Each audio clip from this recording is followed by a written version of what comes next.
Mente, Caráter e Personalidade, volume 1, capítulo 18. Segurança no lar.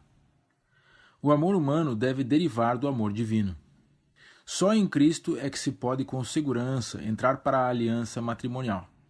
O amor humano deve fazer derivar do amor divino os seus laços mais íntimos. Só onde Cristo reina é que pode haver afeição profunda, verdadeira e altruísta. Alcançar o ideal de Deus. Homens e mulheres podem atingir o ideal de Deus a seu respeito, se tomarem a Cristo como seu ajudador. O que a sabedoria humana não pode fazer, sua graça realizará pelos que a ele se entregarem em amorosa confiança. Sua providência pode unir corações com laços de origem celestial. O amor não será mera troca de suaves e lisonjeiras palavras. O tear do céu tece com trama e urdidura mais fina, não obstante mais firme do que se pode tecer nos teares da terra. O resultado não é um tecido débil, mas sim capaz de resistir a fadigas e provas. Coração unir-se-á a coração nos áureos vínculos de um amor que é perdurável. Pesem todo o sentimento ao contemplar o casamento. Pesem os que pretendem casar-se todo o sentimento e observem todas as modalidades de caráter naquele com quem desejam unir o destino de sua vida. Seja todo o passo em direção da aliança matrimonial caracterizado pela modéstia, simplicidade, sinceridade e o sincero propósito de agradar e honrar a Deus. O matrimônio afeta a vida futura, tanto neste mundo como no vindouro. O cristão sincero não fará planos que Deus não possa aprovar. A verdadeira união é obra de anos. Por mais cuidadosa e sabiamente que se tenha entrado no matrimônio, poucos casais se encontram completamente unidos ao realizar-se a cerimônia matrimonial. A real união dos dois em matrimônio é obra dos anos subsequentes. Desaparece a imaginação romântica. Ao enfrentar o recém-casado par a vida com sua carga de perplexidade e cuidado, desaparece o romance com o qual tantas vezes a imaginação reveste o matrimônio. Marido e mulher ficam conhecendo mutuamente o caráter, como não lhes era possível conhecê-lo em sua associação anterior. É esse o período mais crítico de sua vida. A felicidade e utilidade de toda a sua vida futura depende de seguirem agora o procedimento devido. Muitas vezes descobrem no outro fraquezas e defeitos insuspeitados, mas os corações que o amor uniu descobrirão também excelências até então desconhecidas. Que todos procurem descobrir as virtudes e não os defeitos. Muitas vezes é nossa própria atitude, a atmosfera que nos rodeia, o que determina aquilo que o outro nos revelará. Muitos há que consideram a expressão de amor como uma fraqueza e mantêm uma reserva que repele os outros. Este espírito detém a corrente de simpatia. Sendo reprimidos os generosos impulsos sociais, eles mirram e o coração torna-se desolado e frio. Devemos precaver-nos contra este erro. O amor não pode existir por muito tempo sem se exprimir. Não permitais que o coração que se acha ligado convosco pereça à míngua de bondade e simpatia. O amor estimula a propósitos mais nobres. Dê cada um amor, em vez de exigi-lo. Cultive aquilo que tem em si de mais nobre e esteja pronto a reconhecer as boas qualidades do outro. É admirável estímulo e satisfação saber que alguém é estimado. A simpatia e o respeito animam na luta em busca da perfeição, e o próprio amor cresce à medida que estimula a propósitos mais nobres. Não imergir a individualidade. Nem o marido nem a esposa deve imergir sua individualidade na do outro. Cada qual tem uma relação pessoal para com Deus. E a ele cada um deve perguntar: que é direito? Que não é direito? Como posso cumprir melhor o propósito de minha vida? Que a abundância de vosso afeto flua para aquele que deu a vida por vós. Fazei com que Cristo seja o primeiro, o último e o melhor em todas as coisas. Ao aprofundar-se e fortalecer-se vosso amor para com ele, vosso recíproco amor será purificado e fortalecido. Temos uma individualidade nossa própria E a individualidade da esposa não deve nunca imergir na do esposo. Deus é o nosso Criador. Somos dele por criação e dele somos pela redenção. Precisamos cuidar de quanto podemos restituir a Deus, porque ele nos dá o poder moral, dá-nos a eficiência, dá-nos o intelecto, e ele deseja que façamos o melhor possível dessas preciosas dádivas, para a glória de seu nome. Submissão completa só a Jesus. Deus requer que a esposa conserve o seu temor e a sua glória sempre diante de si. Total submissão só a nosso Senhor Jesus Cristo, que a comprou como sua própria filha, pelo infinito preço de sua vida. Sua individualidade não pode ser submersa na do marido, pois ela é a aquisição de Cristo. Não abrigar o pensamento de que a união foi um erro. Embora possam surgir dificuldades, perplexidades e desencorajamentos, nem o marido nem a esposa abrigue o pensamento de que sua união é um erro ou uma decepção. Resolva cada qual ser para o outro tudo o que é possível. Continuai as primeiras atenções. De todos os modos, anime um ao outro nas lutas da vida. Procure cada um promover a felicidade do outro. Haja amor mútuo, mútua paciência. Então o casamento, em vez de ser o fim do amor, será como que o seu princípio. O calor da verdadeira amizade, o amor que liga coração a coração, é um antegozo das alegrias do céu. O relacionamento controlado pela razão. Os que consideram a relação matrimonial como uma das sagradas ordenanças de Deus, resguardada por seu santo preceito, serão controlados pelos ditames da razão. Considerarão cuidadosamente o resultado de cada um dos privilégios concedidos pela relação matrimonial. Esses terão a convicção de que seus filhos são preciosas joias, por Deus confiados à sua guarda, para removerem de sua natureza as arestas, mediante a disciplina, a fim de que apareça seu brilho. Sentir-se-ão sob a mais solene obrigação de formar seu caráter de modo que possam fazer o bem em sua vida, abençoando aos outros com a luz que possuem, e o mundo seja melhor por nele terem vivido, e eles sejam, afinal, habilitados para a vida superior, para um mundo melhor, brilhando para sempre na presença de Deus e do Cordeiro. Uma família bem organizada. A firma da família deve ser bem organizada. O pai e a mãe, juntamente, devem considerar suas responsabilidades.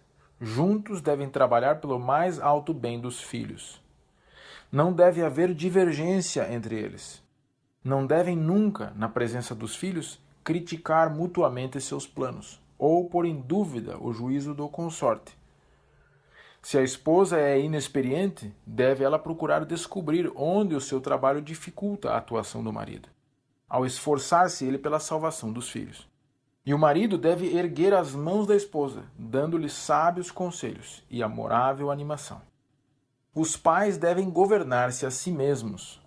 Para governar com êxito a família, devem os pais primeiro governar-se a si mesmos. Se querem que no lar só haja palavras agradáveis, devem deixar que os filhos só ouçam de seus lábios palavras aprazíveis. A semeadura da semente produzirá colheita semelhante. Os pais têm a executar uma solene, sagrada obra na educação dos filhos, por preceito e pelo exemplo.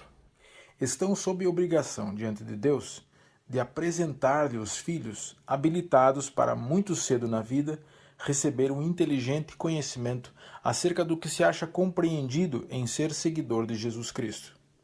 Se os que alegam ser cristãos bíblicos têm filhos que não amam nem temem a Deus, na maioria dos casos é porque o exemplo dos pais não foi correto.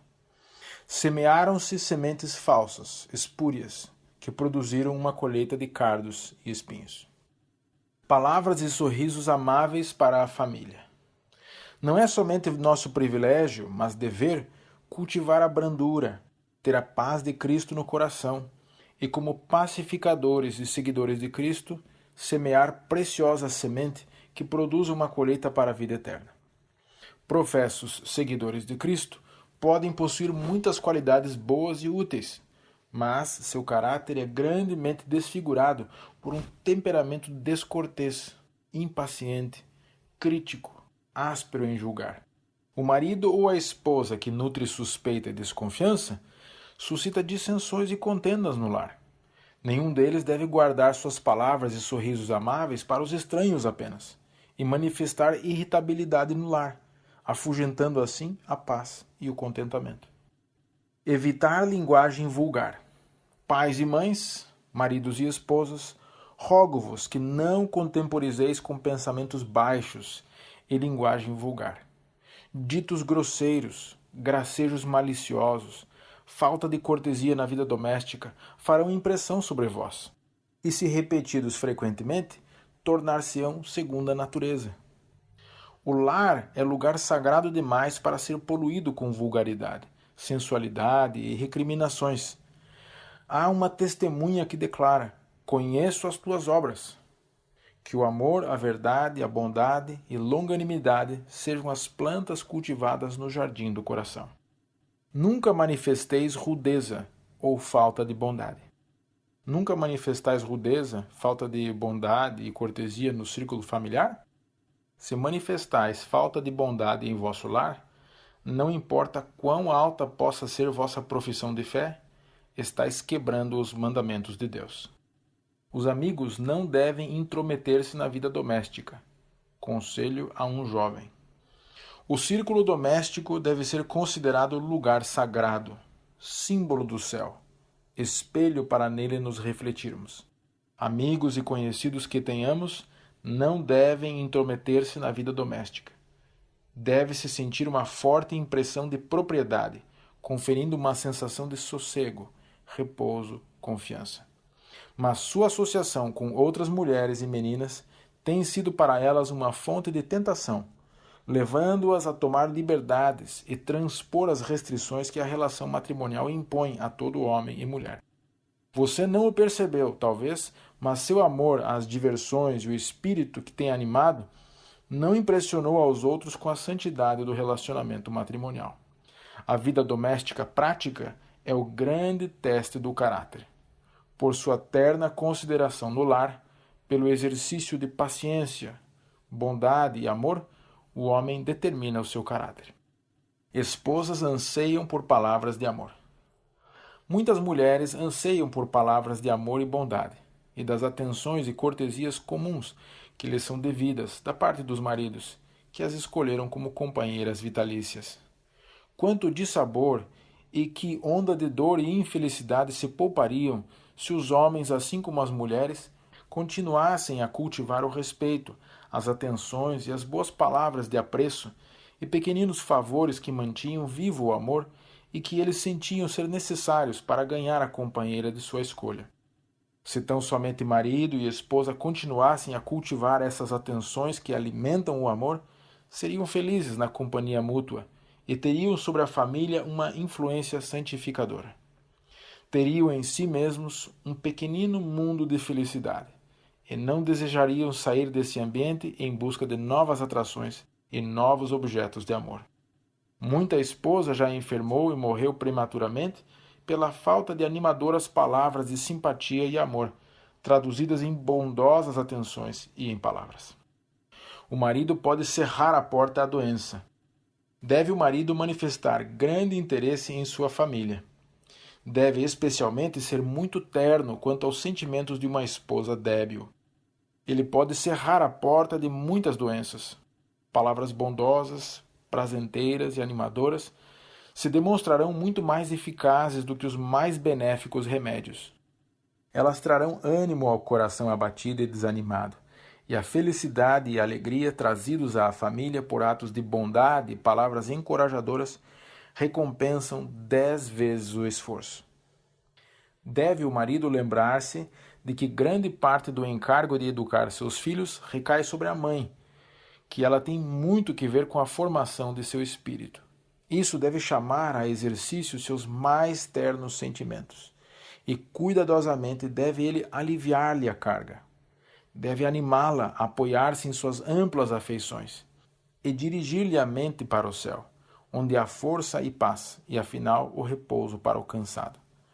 Não deve ele voltar ao lar com um sobrecenho cerrado, mas com sua presença trazer alegria à família e animar a esposa a olhar para cima e crer em Deus.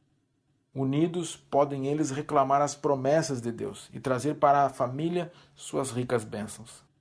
A aspereza, o espírito de queixa e a ira afastam Jesus da habitação. Vi que os anjos de Deus fogem de uma casa onde haja palavras desagradáveis, impaciência e contenda. O marido, cabeça da família. O marido e pai é a cabeça da família. A esposa espera dele amor e interesse, bem como auxílio na educação dos filhos, e isso é justo. Os filhos pertencem-lhe da mesma forma que a ela, e sua felicidade igualmente o interessa. Os filhos esperam do pai apoio e guia.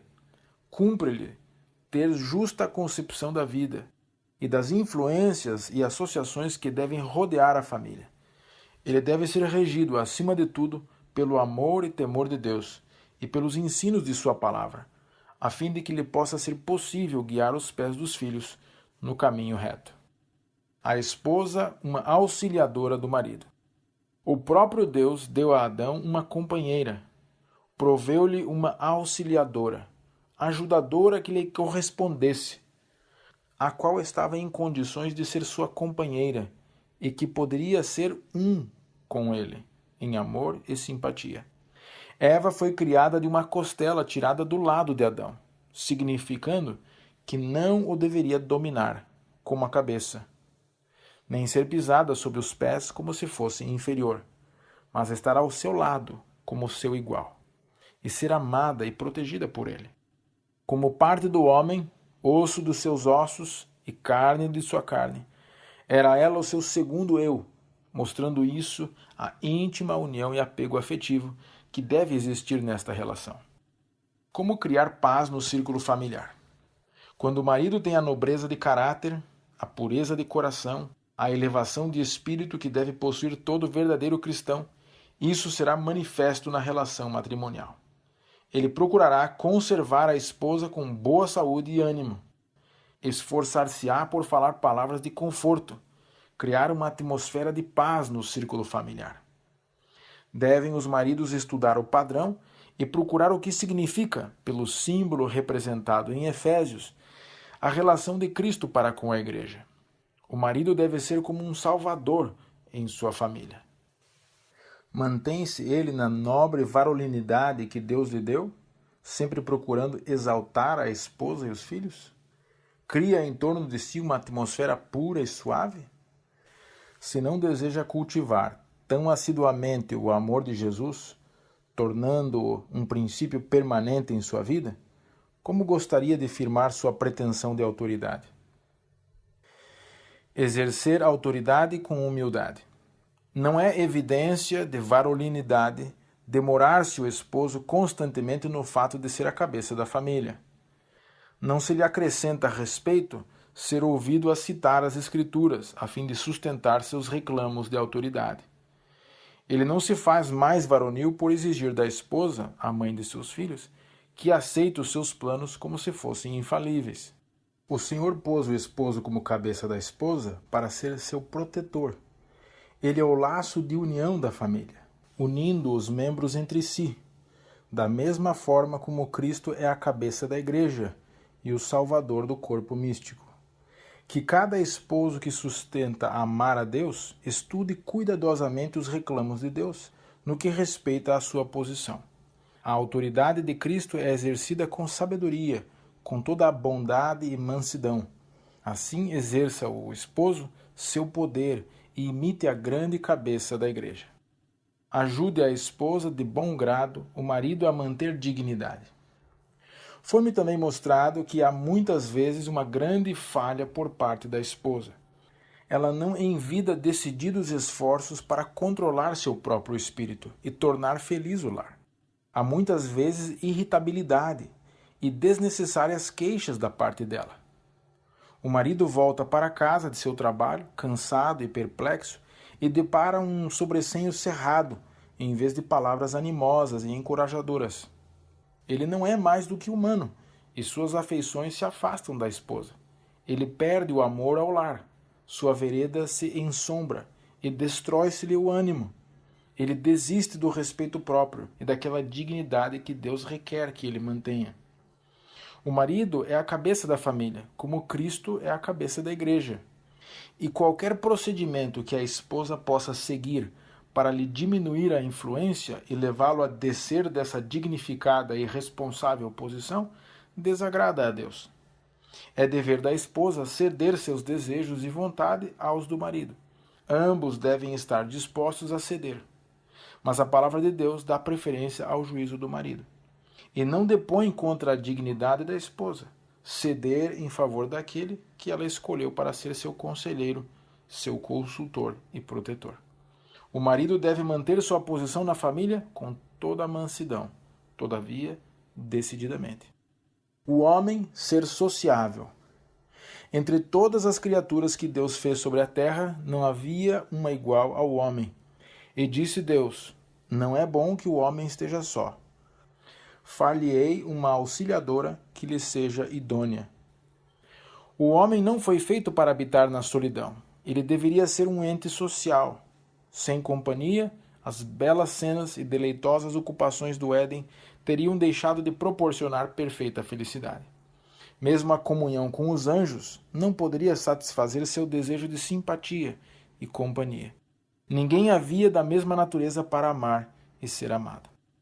A harmonia doméstica só é possível mediante o Espírito de Deus. Precisamos ter o Espírito de Deus, ou jamais teremos harmonia no lar. A esposa, se tem o Espírito de Cristo, terá cuidado de suas palavras. Controlará seu espírito, será submissa e não sentirá contudo que seja escrava, mas companheira do marido. Se o marido é servo de Deus, não procederá como o senhor da esposa, não será arbitrário e exator. Nunca é excessivo o zelo com que acariciamos as afeições do lar, pois se o Espírito do Senhor habita aí, o lar é um símbolo do céu. O círculo íntimo tem a primazia. Todas as nossas faculdades devem ser usadas para Cristo. Esta é a dívida que devemos a Deus. Ao formarmos um relacionamento com Cristo, o homem renovado está apenas retornando ao relacionamento com Deus que lhe foi designado. É ele representante de Cristo e deve sempre orar e vigiar em oração. Seus deveres estão ao seu redor, perto e longe. Seu primeiro dever é para com os filhos e seus parentes mais próximos. Coisa alguma o poderá excusar de ser negligente para com o círculo íntimo, em benefício do círculo maior, mais distante. No dia do ajuste final, será exigido dos pais e mães que respondam por seus filhos. A paz se perguntará o que fizeram e disseram para assegurar a salvação das almas, para cuja vinda ao mundo assumiram a responsabilidade. Negligenciaram eles seus cordeiros, deixando-os aos cuidados de estranhos? Pais e mães, estáis deixando que vossos filhos se desenvolvam na impureza e no pecado? Uma grande soma de bem feita pelos outros não cancelará a dívida que tendes para com Deus, de cuidar de vossos filhos. O bem-estar de vossa família vem primeiro. Levai-os convosco para junto da cruz do Calvário, trabalhando em seu favor como aqueles que hão de dar conta deles.